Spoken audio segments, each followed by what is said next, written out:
Bernardo Zamoranos. Our topic for today is all about the money laundering and black markets.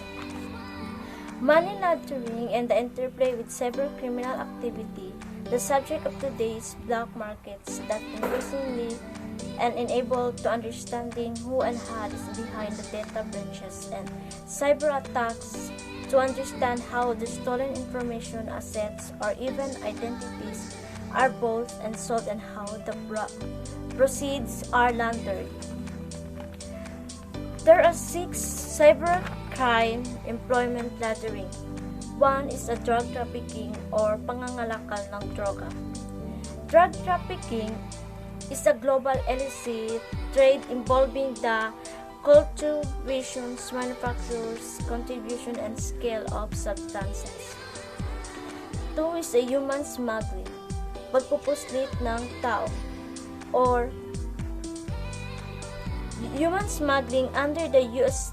law is the facilitations, transportations, attempt, transportation, or illegal entry of a person or persons international border in violations of one or more countries' laws. 3 is embezzlement or pangdarambong. Embezzlement is the act of holding assets for purpose of conversions of such assets by one or more persons. 4 is insider trading bribery or pagtagaloob ng panloloko sa pangangalakal. Insider trading bribery, official corruption proceed 2 of the cornerstones of federal programs, bribery or violations. 5 is terrorism. Terrorismo is the unlawful use of force or violence against persons. 6 is illegal gambling or illegal na pagsusugal.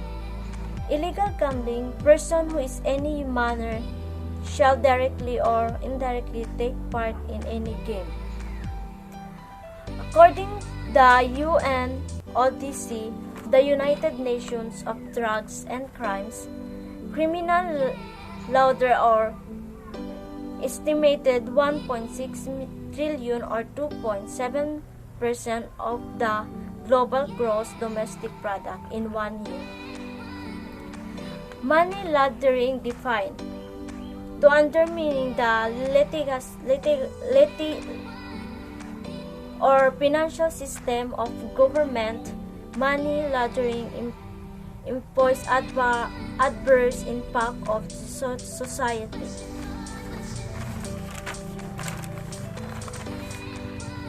Let's perceive the laundering services in high demand. AML stands for anti-money laundering.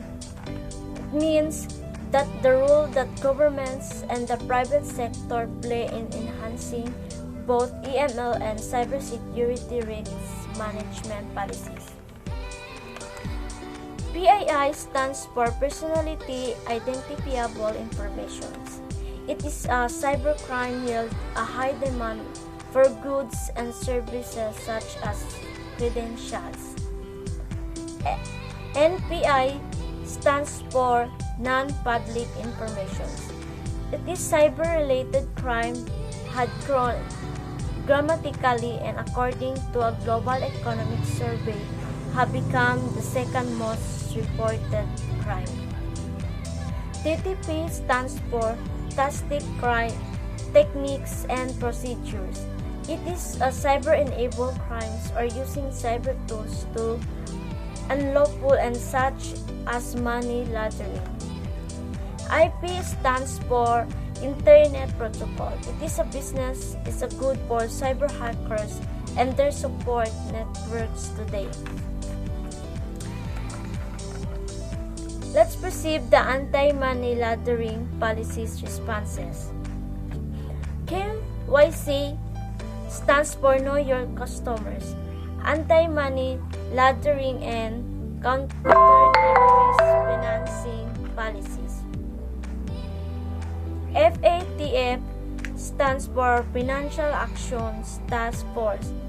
It's a policy-making body that promotes policies and measures to combat laundering.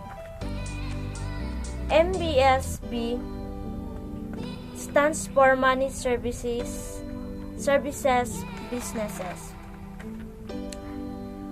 FDI stands for Federal Deposit Insurance Corporations, and BSA stands for Bank Secrecy Act, and FBI stands for Federal Bureau of Investigations, and FinCEN, Financial Crimes Enforcement Network.